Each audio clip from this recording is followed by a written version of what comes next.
यहाँ है कि जिन 3 बिंदुओं को मिलाने से त्रिभुज बनता है, उन तीनों बिंदुओं को त्रिभुज का शीर्ष कहते हैं। अब यहाँ गौर से समझिएगा, शीर्ष जो है ये ए शीर्ष है, लेकिन ये ऊपर से गिन रहे हैं तब शीर्ष है। सीधे यहाँ पर हम अंगुली रख दे रहे हैं ना, सीधे यहाँ पर रख दे रहे हैं तो ये शीर्ष है। लेकिन यही ए अंदर से ऐसे अगर गिनेंगे इस तरह से तो इसको कोण कहते हैं।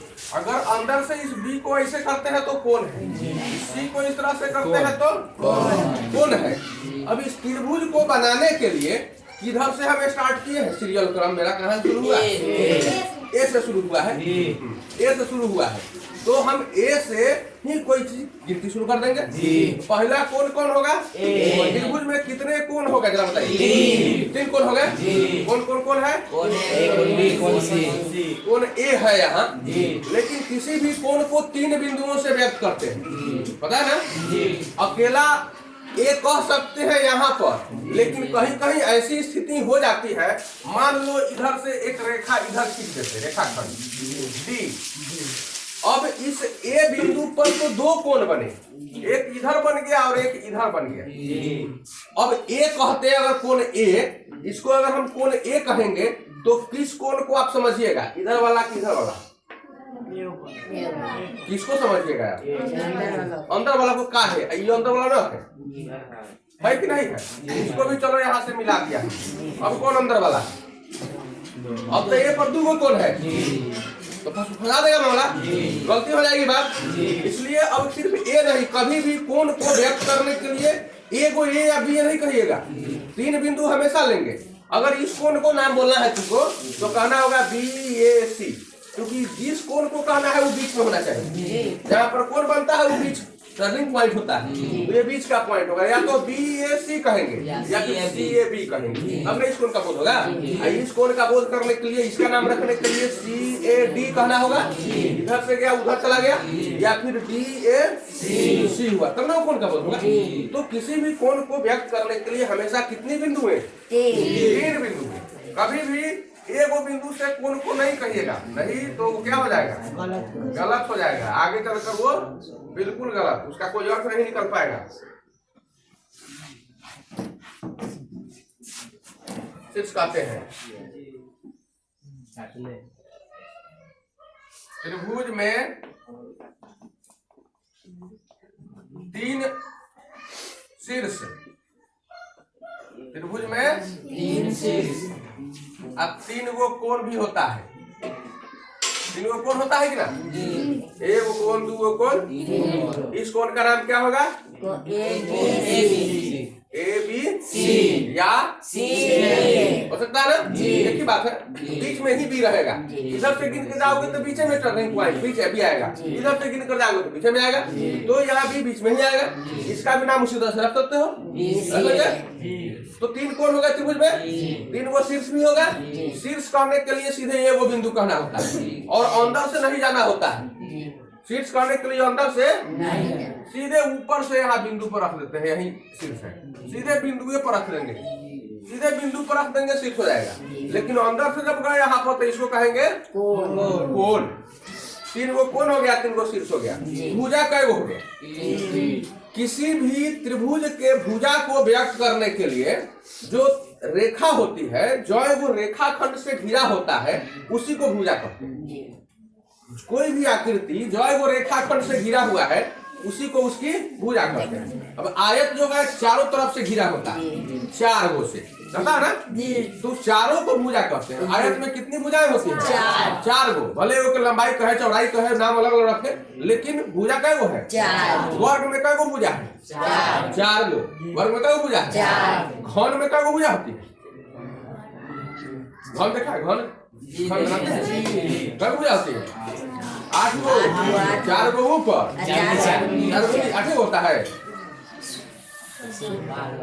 4 गो खड़ा खड़ा जो होता है, नहीं होता है, 12 भुजा है। देखो तो यहाँ पर तो आते हैं हम लोग घन,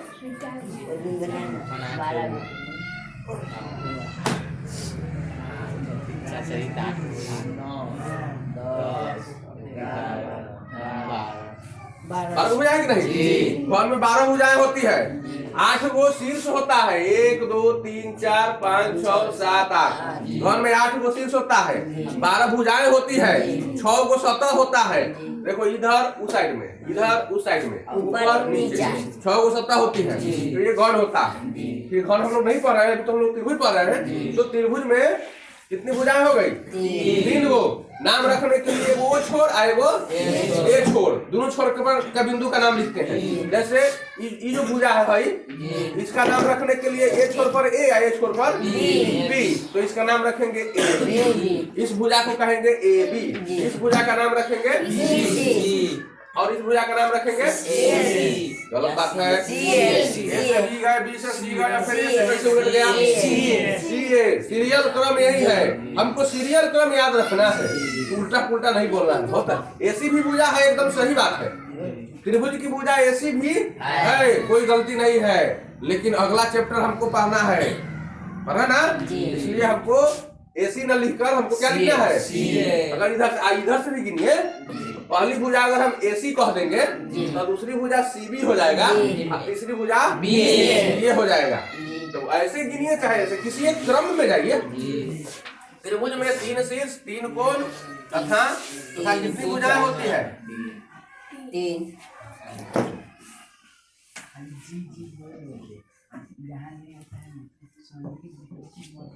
3 भुजाएं होती है। तो कौन कौन सी भुजा है जी? कौन कौन सा शीर्ष है, कौन है? इस बगल वाले त्रिभुज एबीसी में हम लोग आते हैं। अभी इसी की बात करते हैं, दूसरा त्रिभुज बना ही सकते हैं।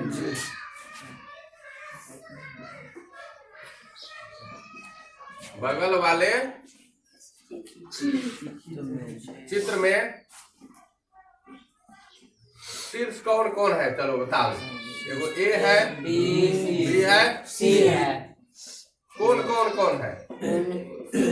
कौन सी ए बी? इस कौन का नाम बताओ? C A B. कौन सी ए बी? इस कौन का नाम बताओ? A B. कौन ए बी सी। बारू कौन है? कौन बी सी। बी सी ए। तीन कौन हो गया? भुजाएं ए बी। भुजा बताइए। A B. A B B C. B C. त्रिभुज में 3 कोण, 3 शीर्ष, 3 भुजाएं। अब इसका गुण क्या होता है, थोड़ा सा गुण भी जानेंगे। त्रिभुज के गुण क्या होते हैं? त्रिभुज के प्रॉपर्टीज ऑफ ट्रायंगल, जो कहते हैं प्रॉपर्टीज ऑफ त्रिभुज के गुण। तो त्रिभुज का गुण, पहला गुण होता है कि कोई भी त्रिभुज हो, कैसन को त्रिभुज हो, जब तीनों कोण को जोड़ते हैं तो वो 180 डिग्री होता है। न 1 डिग्री कम, न 1 डिग्री ज्यादा, एकदम पूरा का पूरा 180 डिग्री। त्रिभुज के तीनों कोणों का योगफल हमेशा 180 डिग्री होता है। इसको प्रमाणित भी करेंगे आगे।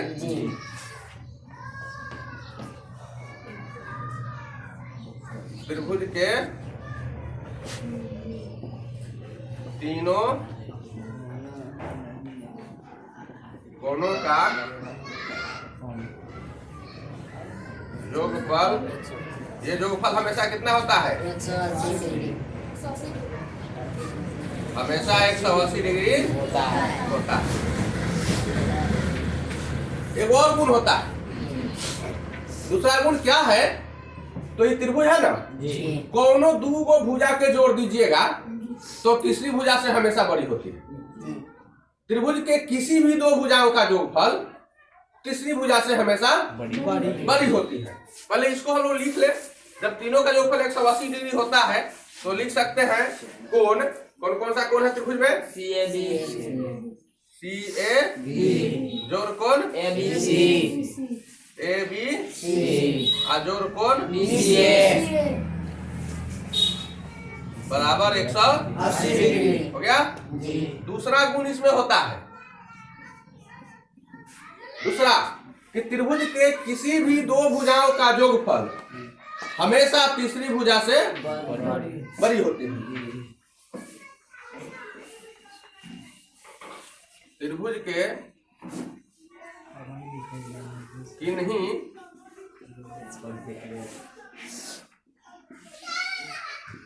दो भुजाओं का योगफल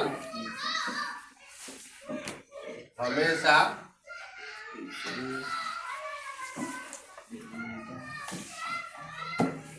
तीसरी भुजा से बड़ी होती है। बड़ी होती है। किन्हीं दो भुजाओं का, दोनों दो भुजा लेंगे तो तीसरा भुजा से हमेशा बड़ी होती है। आते हैं हम लोग स्थिति को देखते हैं, इसको हम लोग किस तरह से व्यक्त करते हैं। तो दो भुजा ले लीजिए, कौन पहले तीनों भुजा लिखिए। लिखिए, एक भुजा ए बी है बीसी और एक बी सी है एक सी और एक सी है ना। तो ए बी और बी सी को हम जोड़ रहे हैं, तो ये हमेशा तीसरी भुजा सी ए से क्या होगी, बड़ी होगी। ए बी और बी सी को जोड़ देंगे तो सी ए से बड़ी हो जाएगी। कोई भी या अगर हम ए बी में सी ए को जोड़ दें तो यह बी सी से बड़ी हो जाएगी। ए बी में सी ए को इन दोनों को जोड़ दे तो बच गया कौन भुजा, ये ना बचा, तो इससे वो बड़ी हो जाएगी। या एक और स्थिति है, बी सी में इसको सी ए को जोड़ दे, बी सी जोड़ यह किससे बड़ा हो जाएगा, कोई भी दो भुजा को जोड़ेंगे तो हमेशा तीसरी भुजा से बड़ी होती है। ये दो मुख्य गुण होते हैं त्रिभुज के। अगर इसमें से एक भी फेल हो गया तो त्रिभुज हो ही नहीं सकता। त्रिभुज होने के लिए दोनों शर्तें आवश्यक है। एक भी गुण अगर इसमें से फेल हुआ तो त्रिभुज नहीं हो सकता है। समझ में आई बात? एकदम पक्का गांठ बांध लेना है कि दोनों को दोनों होना जरूरी है। एक हो जाएगा तो दूसरा का होबे करेगा। जब त्रिभुज होगा तो 180 डिग्री तीनों कोणों का योगफल होना ही है, और किसी भी दो भुजा का योगफल तीसरी भुजा से हमेशा बड़का होना ही है, इसमें कोई शक नहीं।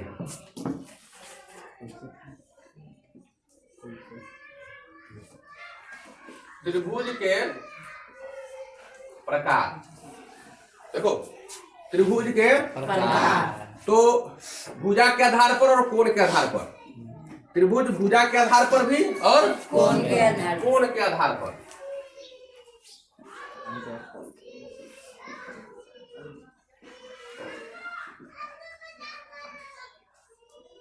भुजा के देखो इधर, भुजा के आधार पर त्रिभुज 3 प्रकार के होते हैं। त्रिभुज कितने प्रकार के होते हैं?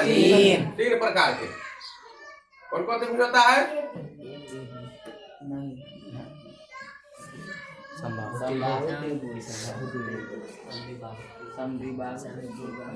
त्रिभुज,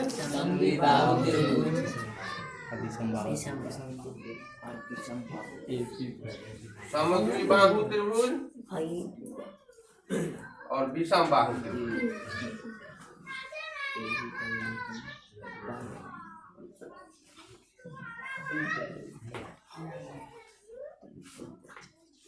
हो गया जी।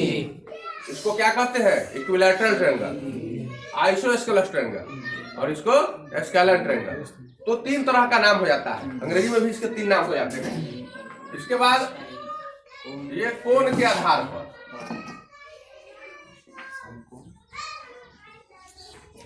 कोण के इसके आधार पर भी त्रिभुज 3 प्रकार के होते हैं। समकोण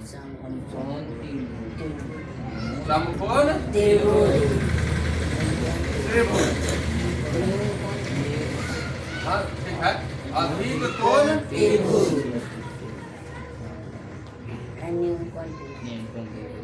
त्रिभुज और तीसरा होता है न्यून कोण त्रिभुज। तो त्रिभुज कितने प्रकार के होगा? 3। कुल मिलाकर त्रिभुज कितने प्रकार के होगा? 6 प्रकार के, लेकिन भुजा के आधार पर और कोण के आधार पर। जब हम लोग क्षेत्रफल की बात करते हैं तो हम लोग भुजा के आधार पर सारे त्रिभुजों को लेते हैं। क्षेत्रफल में भुजा के आधार पर काम करते हैं। और जब ज्यामिति में साबित करने चलते हैं इंजीनियरिंग में, तो इंजीनियरिंग में कोण के आधार पर त्रिभुज को लेते हैं। यानी एक तरफ भुजा के आधार पर और एक तरफ कोण के आधार पर। ये दोनों हमारे लिए आवश्यक है। दोनों में किसी की भी कमी होगी, कोई भी एगो नहीं आएगा, आपका लाइफ का अगला क्षेत्र जो है वो सुचारू रूप से नहीं चल पाएगा। इसलिए हमको त्रिभुज के बारे में सब कुछ याद रखना जरूरी है। ठीक है।